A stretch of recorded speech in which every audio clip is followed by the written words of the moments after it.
Good evening students. हम पढ़े थे प्राचीन भारत में विदेशी बाहरी आक्रमणकारी और उसमें हमने इंडो ग्रीक्स हिंद यूनानी पढ़ा था और उसके बाद शक शासक पढ़ा था और उसके बाद हम पढ़ रहे थे कुषाण साम्राज्य। कुषाण साम्राज्य में हम पढ़ रहे थे कनिष्क और कनिष्क के द्वारा साम्राज्य विस्तार को हमने पढ़ लिया था। आज हम पढ़ेंगे कनिष्क की विशिष्ट उपलब्धियां। कनिष्क की विशिष्ट उपलब्धियां।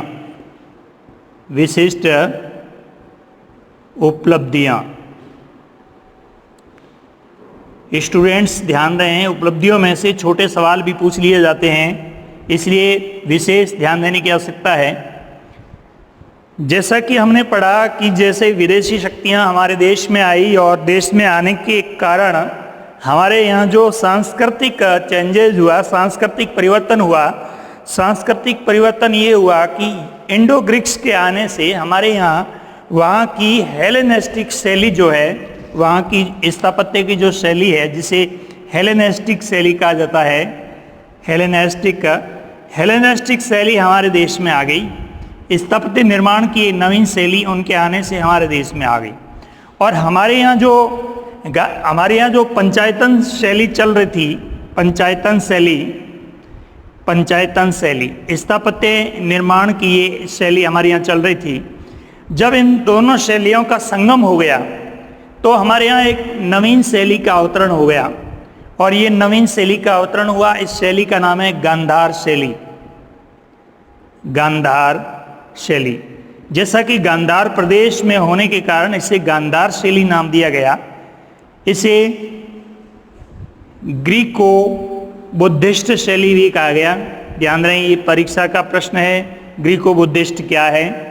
ग्रीको बुद्धिस्ट भी कहा गया, इसे इंडो ग्रीक शैली भी कहा गया, इंडो ग्रीक शैली भी कहा गया।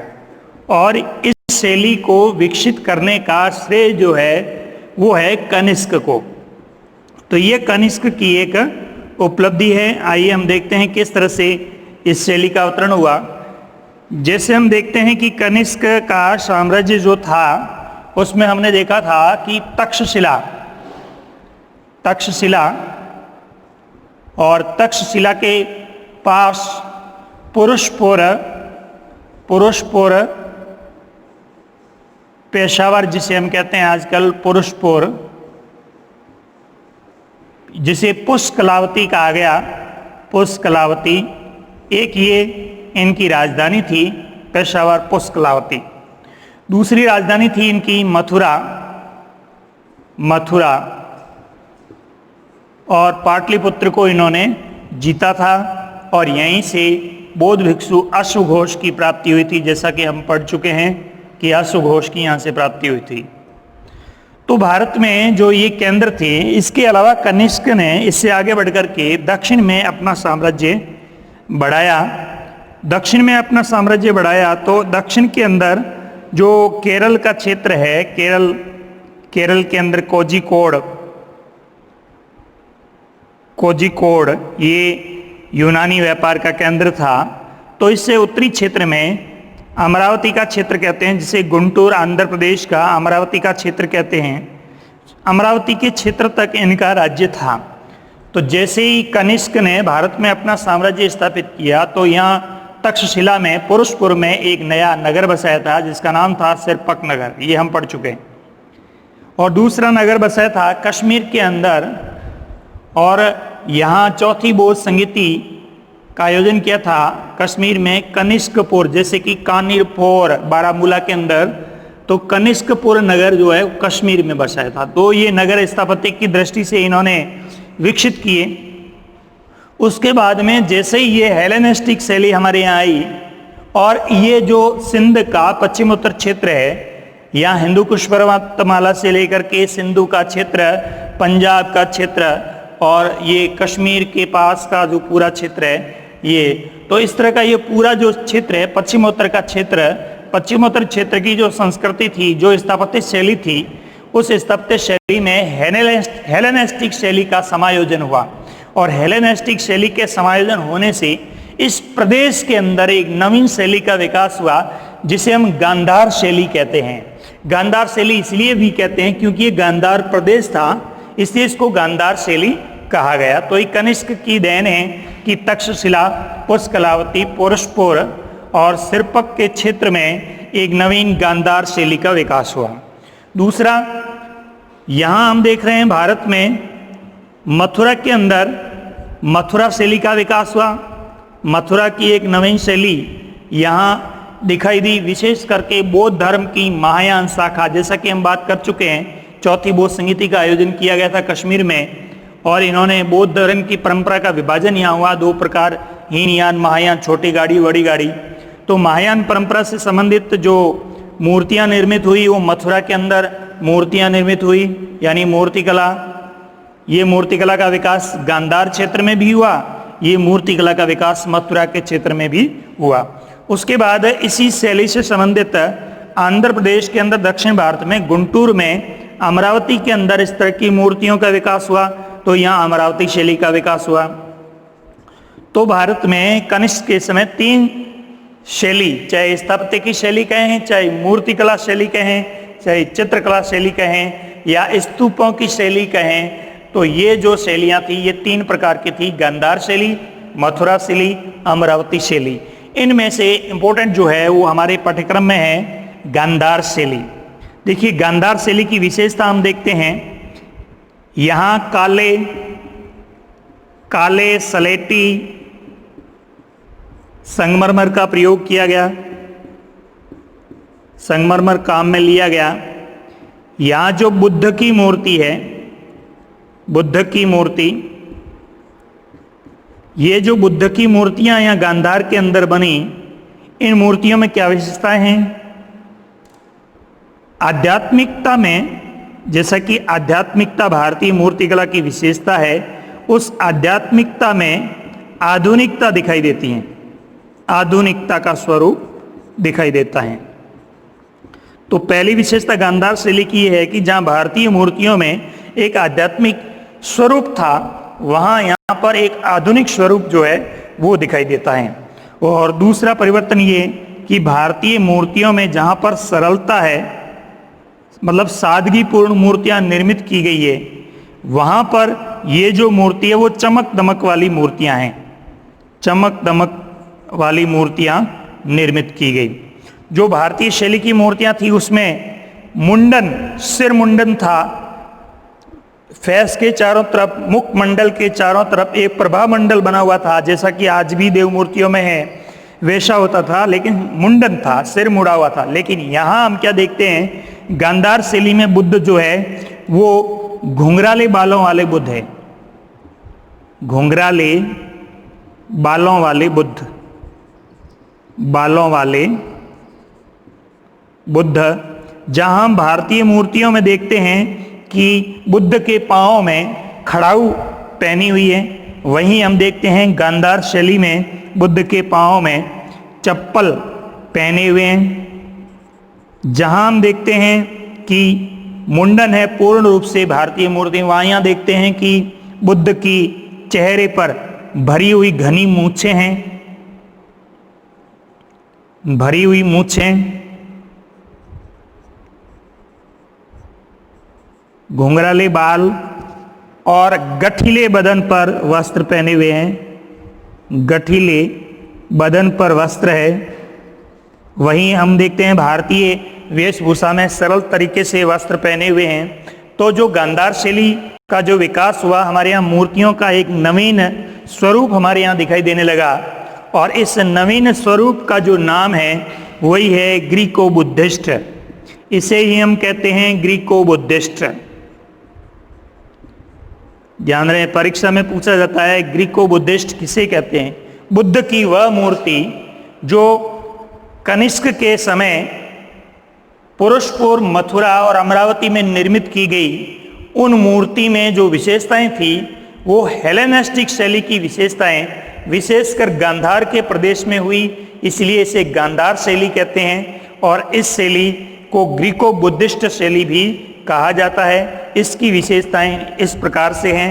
नंबर 1, आध्यात्मिकता के स्थान पर आधुनिकता का स्वरूप मूर्तियों में दिखाई देता है। नंबर 2, सरलता के स्थान पर चमक दमक वाली मूर्तियां हैं। नंबर 3, सलेटी संगमरमर के स्थान पर काले सलेटी संगमरमर का प्रयोग किया गया है। नंबर 4, घुंघराले बाल, जहां हम देखते हैं भारतीय मूर्तिकला में बुद्ध के सिर पर बाल नहीं है, पूर्ण रूप से मुंडन है, वहीं यहाँ गांधार शैली में बुद्ध के घुंघराले बालों का स्वरूप दिखाई देता है। भारतीय मूर्तिकला में जहाँ नंगे पांव या खड़ाऊ पहने हुए, वहीं यहाँ चप्पल पहने हुए दिखाए हैं। भारतीय मूर्तिकला में फेस यानी मुखमंडल है वो एकदम साफ सुथरा चमकीला है, वहीं मुंडन किया हुआ है, यहीं हम भरी हुई मूछें देखते हैं। भारतीय मूर्तिकला में जहाँ ढीले वस्त्र पहने हुए, वहीं गठीले बदन का स्वरूप दिखाई देता है। तो ये गांधार शैली की विशेषता है और इस गांधार शैली को स्थापित करने का श्रेय जो है वो कनिष्क को है। ये पहली देन है। दूसरी देन है मथुरा की मूर्ति शैली। देखिए, मथुरा के अंदर जो मूर्तियां प्राप्त हुई वो सिर रहित मूर्तियां प्राप्त हुई। सिर रहित बुद्ध की मूर्ति, यहां सिर रहित बुद्ध की मूर्ति भी मिली, यहां सिर रहित कनिष्क की मूर्ति भी मिली। ये जो मूर्तियां हैं ये मूर्तियां मथुरा संग्रहालय, आज भी मथुरा संग्रहालय में ये मूर्तियां स्थित है जो सलेटी काले संगमरमर की बनी हुई है और सिर रहित मूर्तियां निर्मित की गई हैं। इसके अलावा यहाँ धातु की जो मूर्तियां हैं, अमरावती के अंदर धातु की मूर्तियां मिलती है और वो जो मूर्तियां हैं वो अष्ट धातु की मूर्तियां मिलती है। ये सारी मूर्तियां ध्यान रहे गांधार शैली की है। अष्ट धातु की मूर्तियां भी गांधार शैली की निर्मित की गई है। तो इस तरह से एक नवीन शैली जो है भारत में आई, गांधार शैली, और जिसका पूरा श्रेय किसको है? कनिष्क को है। दूसरी हम देन कनिष्क की देखते हैं कि साहित्य और विज्ञान के क्षेत्र में, ये तो इनके कला के क्षेत्र में एक उपलब्धि है कनिष्क के समय, और दूसरी जो महत्वपूर्ण उपलब्धि है वो है साहित्य के क्षेत्र में महत्वपूर्ण उपलब्धि। देखिए, साहित्य के क्षेत्र में जब हम उपलब्धि देखते हैं तो हमने पहले पढ़ा था कि कनिष्क ने पाटलिपुत्र पर आक्रमण किया और वहां से उन्हें सातवाहनों का वहां पर राज्य था, उस राज्य को समाप्त करके वहां से उन्हें अश्वघोष नामक एक बौद्ध भिक्षु प्राप्त हुआ और एक बुद्ध का भिक्षा पात्र प्राप्त हुआ। तो अश्वघोष से उन्होंने बौद्ध परंपरा की दीक्षा ले ली और दीक्षा लेने के बाद अश्वघोष के नेतृत्व में, यानी वसुमित्र अध्यक्ष थे और अश्वघोष उपाध्यक्ष थे, चौथी बौद्ध संहिता का आयोजन कश्मीर में किया। तो उनके दरबार के विद्वानों में पहला नाम आता है अश्वघोष का, अश्वघोष। और अश्वघोष की जो सबसे प्रमुख रचना है वो बुद्ध चरित्र है, बुद्ध चरित्र। और दूसरी रचना है इनकी सौंदरानंद, सौंदरानंद। तीसरी है सारिपुत्र प्रकरणम, सारिपुत्र प्रकरणम। चौथी है वज्र सूची, वज्र सूची।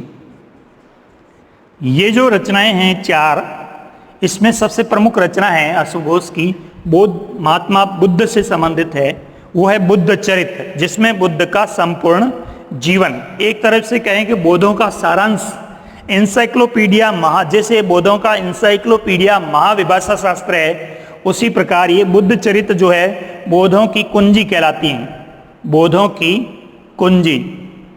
और ये रचना की अश्वघोष ने कनिष्क के दरबार में। सौंदरानंदन, बुद्ध के भाई नंद की इस तरह की जो कहानी है, सुंदरी और बुद्ध के भाई नंद की कहानी का उल्लेख है। सारिपुत्र प्रकरणम और वज्र सूची इनकी रचना है। उसके बाद है वसुमित्र।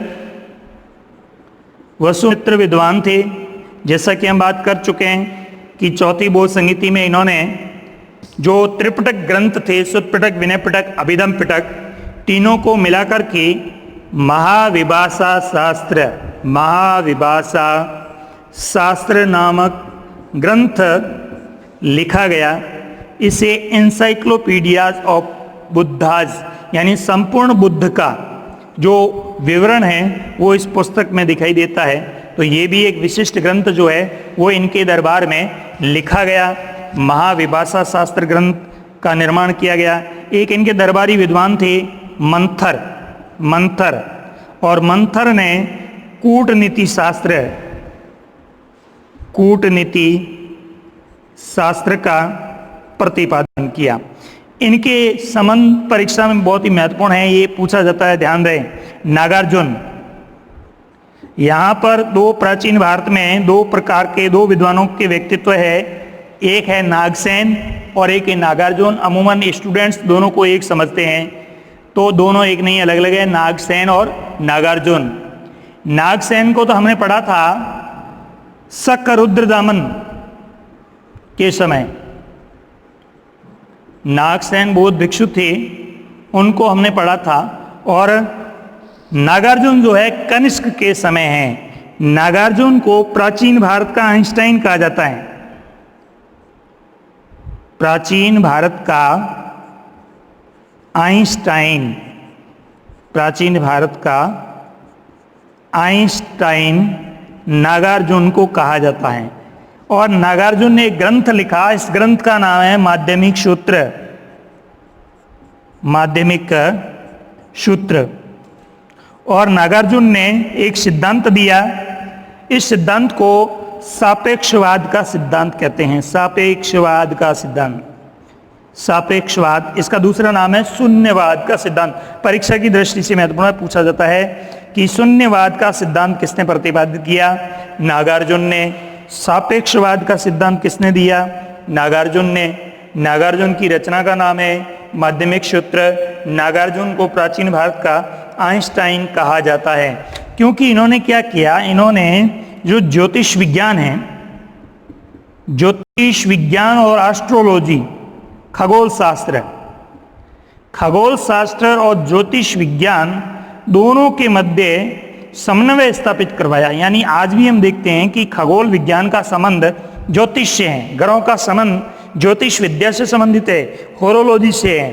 तो हम देखते हैं कि इस तरह का जो दोनों का जो सम्मेलन का जो कार्य किया वो नागार्जुन का श्रेय है। और यहाँ पर इन्होंने एक सिद्धांत दिया, वो सापेक्षता का सिद्धांत किया।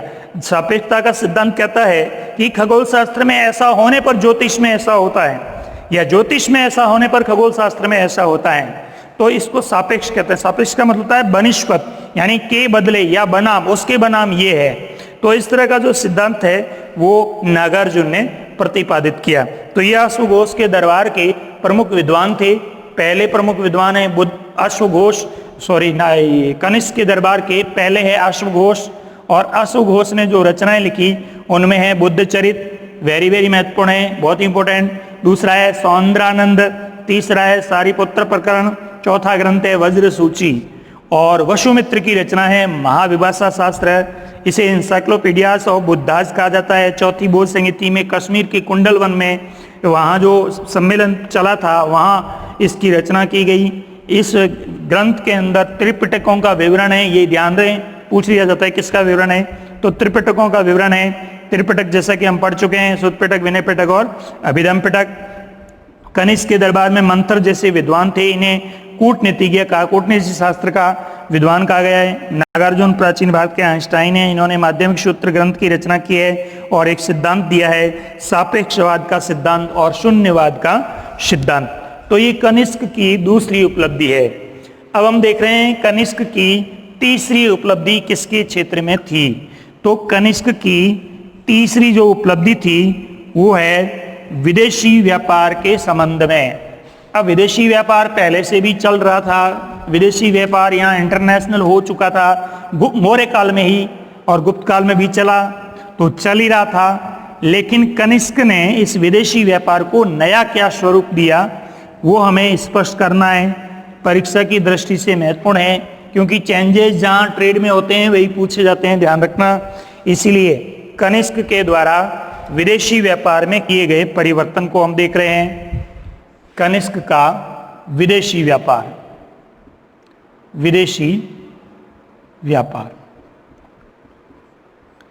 जैसा कि हम देख चुके हैं, कनिष्क ने हिंदू कुश पर्वतमाला के पार के क्षेत्रों को जीता था। ये हम पढ़ चुके हैं। बल्क का प्रदेश, इधर मंगोलिया तक का क्षेत्र है, वहां तक का प्रदेश जो है वो कनिष्क ने जीत लिया था। इसका मतलब ये हुआ कि भारत के बाहर जो एक रास्ता एक विदेशी व्यापार का और चल रहा है, जिस पर आज भी चीन चिंतन करता है, जिसके माध्यम से भारत के चारों तरफ वो एक माला के रूप में रास्ता बनाना चाहता है। उसे हम कहते हैं चाइना की रिंग पॉलिसी। चाइना की रिंग पॉलिसी, उसे हम मोतियों की माला भी कहते हैं। भारत के चारों तरफ चाइना जो है मोतियों की माला का स्वरूप बनाना चाहता है। इसको प्राचीन काल में ये जो मार्ग था, इसे प्राचीन काल में एक नए नाम से जाना गया था, और इस नए नाम है सिल्क रूट, जिसे हम कहते हैं रेशम मार्ग। सिल्क रूट, जिसे दूसरा नाम देते हैं हम रेशम मार्ग। रेशम मार्ग, देखिए रेशम मार्ग क्या था। जैसा कि हम देख चुके हैं कि चीन में हान वंश के समय हमने देखा था कि राजा सी यांगटी ने एक वॉल ऑफ चाइनाज का निर्माण करवाया, चीन की दीवार बनाई। और वो चीन की दीवार इसलिए बनाई कि वहां से एक नई जाति, हम आगे पढ़ेंगे, हुनान, जिसे हूण कहते हैं, हूणों को खदेड़ा जा सके और बार बार उनके होने वाले आक्रमण को रोका जा सके। तो उन हूणों को वहां से खदेड़ा, तो आगे चाइना के यूचान प्रदेश में, जिसे हम कनिष्क कहते हैं या कुषाण कहते हैं, कुषाण, इसे कूचान कहा जाता था, और चीन के ये यूचान प्रदेश में, या इसे यूची जाति कहते हैं, निवास करते थे। जैसे ही हुणों ने इस पर आक्रमण किया तो ये आगे खिसक गए और ये मध्य एशिया के पूरे क्षेत्र में छा गए कुषाण लोग। और यहाँ जो चीन से चलने वाला एक व्यापारिक मार्ग था, वो यहाँ पामीर के पठार के पास से होते हुए, मंगोलिया क्षेत्र से होते हुए और मध्य एशिया से होते हुए, खैबर की दर्रा से होते हुए, हिंदू कुश पर्वत से पार, ये रास्ता जो है रोम को जाता था। यूरोपीय क्षेत्र में और रोम में ये रास्ता जाता था। और इस रास्ते के माध्यम से चीन जो है अपने क्षेत्र की एक विशिष्ट भारतीय रेशम से ज्यादा कीमती एक रेशम होती थी, उस रेशम का नाम था चिनासुक। चिनासुक रेशम, ये चाइना से जाती थी रोम को। ये चाइना यहां से रोम भेजता था, इसी रास्ते से भेजता था, इसलिए इस रास्ते का नाम था रेशम मार्ग। दूसरा एक वे और था, जैसा कि हम भारत में देखते हैं, ताम्रलिप्ति पोर्ट, ताम्रलिप्ति बंदरगाह,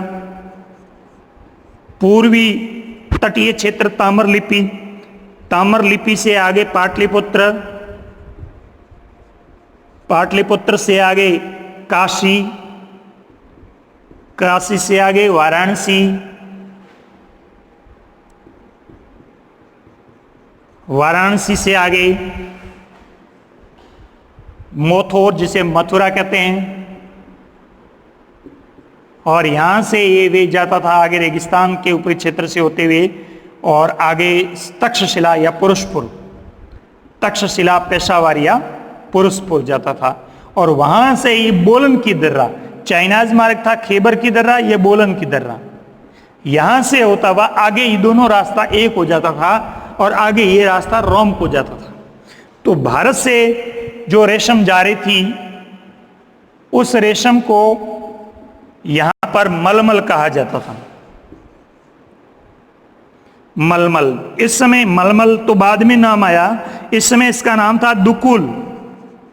दुकुल रेशम जो है वो ताम्रलिप्ति बंदरगाह से, यानी बंगाल में होता था, और यहां से पाटलिपुत्र होते हुए, काशी होते हुए, वाराणसी होते हुए, मोथोर क्षेत्र से होते हुए, तक्षशिला से होते हुए और बोलन की दर्रा से आगे जो चाइना से रास्ता आ रहा था रेशम मार्ग, उसके साथ संयुक्त होकर के रोम को जाता था। और इन दोनों वे को मिला करके सिल्क रूट कहा गया, रेशम मार्ग कहा गया। अब जैसे ही कनिष्क शासक बने तो कनिष्क ने क्या किया, भारत का ये जो रास्ता था इस पर तो उनका अधिकार था ही, और दूसरा जो चीन से रास्ता जाता था उस पर भी अधिकार कर लिया, यानी संपूर्ण रेशम मार्ग पर अधिकार कर लिया। और तक्षशिला के बाद यहीं दोनों मार्गों को एक कर दिया, जो बाद में जाके एक होता था उसको पहले से ही एक कर दिया। और भारत से और चाइना से जो रेशम जाती थी उन दोनों रेशमों को संयुक्त निर्मित करना शुरू कर दिया, दोनों को साथ में मिला करके और नवीन रेशम का स्वरूप दिया। और ये नवीन रेशम की स्वरूप बहुत महंगी बिकती थी। और ऐसा कहते हैं कि एक जो रेशम का पूरा ताका था, उस ताके को अंगूठी में से निकाला जा सकता था। ऐसा एक नया स्वरूप जो है। और इस रेशम के बदले रोम से भारत में क्या आता था? इस रेशम के बदले रोम से भारत में सोना और चांदी आता था, सोना और चांदी। और जैसा कि हम पढ़ चुके हैं कि कुषाण वंश के शासकों ने भारत में स्वर्ण मुद्राएं सबसे अधिक चलाई, और सबसे भारी सबसे कीमती स्वर्ण मुद्राएं जो है वो इन्होंने चलाई। और चलाने का कारण ये है कि रेशम के बदले भारत में बहुत अधिक मात्रा में सोना आता था। तो एक तो ये था। दूसरा, यहाँ हम देखते हैं सिंहल द्वीप श्रीलंका। सिंहल द्वीप स्टूडेंट्स बुक्स में अच्छे तरह सारी चीजें दे रखी है, उनको देखना जरूरी है। तो सिंहल द्वीप से और इस ताम्रलिपि के बीच में यहाँ तकोल बंदरगाह था। तकोल जो इंडोनेशिया जावा का क्षेत्र है, यहाँ तकोल बंदरगाह था। तो ये जल मार्ग से सिंहल द्वीप से और ताम्रलिपि से जो रेशम वगैरह है, वो मोती और रेशम, वो आती थी सिंहल द्वीप। और सिंहल द्वीप के बाद ये आती थी केरल के कोझिकोड में, कोझिकोड केरल।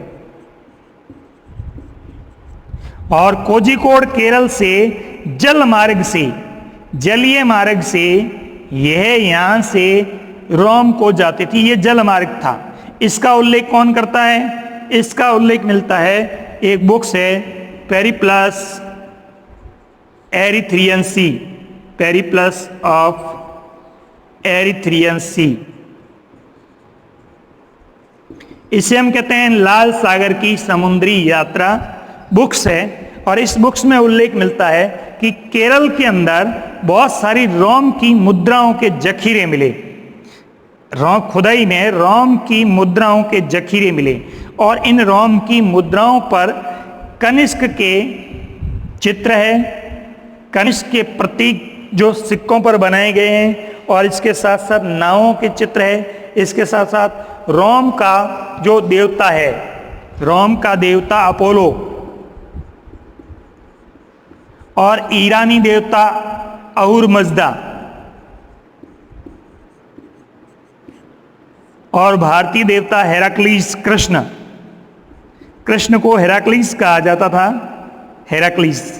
तो हेराक्लीस, अहुर मजदा और अपोलो, ये तीन देवता थे। अपोलो रोम का देवता है, अहुर मजदा ईरान का देवता है, और हेराक्लीस हमारे यहाँ का देवता है, जिसको हम कृष्ण कहते हैं या विष्णु कहते हैं। तो इन सभी देवताओं की जो आकृतियां हैं वो इन मुद्राओं पर बनी हुई मिली, और ये केरल के अंदर स्वर्ण मुद्राएं मिली। इसका मतलब ये हुआ कि दक्षिण भारत में केरल से भी कनिष्क के समय रोम में व्यापार होता था।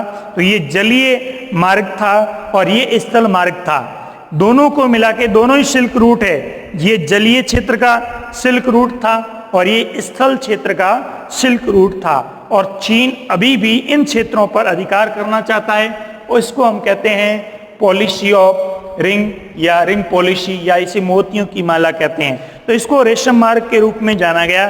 तो कनिष्क की ये एक बड़ी देन है कि भारत में जो रेशम मार्ग था, उन दोनों रेशम मार्गों को संयुक्त करके और रेशम के व्यापार को बढ़ाया, जिससे भारत में अधिक मात्रा में स्वर्ण का आगमन हुआ, और स्वर्ण के आगमन से भारत का जो व्यापार है वो समृद्ध हुआ। और इसके साथ साथ इन्होंने दक्षिण भारत में भी रोम के व्यापार को बढ़ावा दिया, जिससे अधिक मात्रा में सोना भारत में आ सके। तो इस तरह के व्यापार के क्षेत्र में भी कनिष्क की सबसे महत्वपूर्ण तीसरी उपलब्धि मानी जाती है।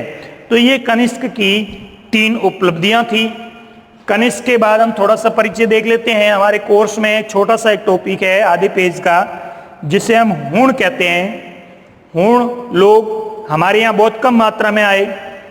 3 शासकों का नाम ही हमारे यहाँ मिलता है, बाकी पश्चिमोत्तर क्षेत्र में ही रहे। तो थोड़ा सा परिचय हम उनका देख लेते हैं। परीक्षा में कोई छोटा सवाल पूछा जा सकता है। देखिए, हूण कौन थे? हूण एक बर्बर जाति थी, और हूण चीन के हुनान प्रांत में निवास करते थे। चीन का एक प्रांत था जिसे हुनान कहा जाता था, और हुनान प्रांत के कारण ही इन्हें हूण कहा गया। हूण कुषाणों से शक्तिशाली थे। हमें पता है गुप्त काल के शासक स्कंदगुप्त ने हूणों का प्रतिरोध किया। हूणों का प्रतिरोध। विक्रमादित्य की उपाधि स्कंदगुप्त भी धारण करता है, जैसा कि चंद्रगुप्त ने धारण की थी, और वह हूणों का प्रतिकार करता है। तो हूण जाति भारत में कम मात्रा में आती है, लेकिन अधिकतर पश्चिमोत्तर क्षेत्र में रहते हैं, और ये पंजाब के क्षेत्र में आते हैं, और पंजाब के क्षेत्र से सीधे ये हरियाणा और इस मैदानी क्षेत्र से आगे बढ़ते हुए ये मध्य प्रदेश तक चले जाते हैं। और मध्य प्रदेश के अंदर, जैसा कि जैन ग्रंथ में उल्लेखित है, जैन ग्रंथ का नाम है कौवल्यमाला।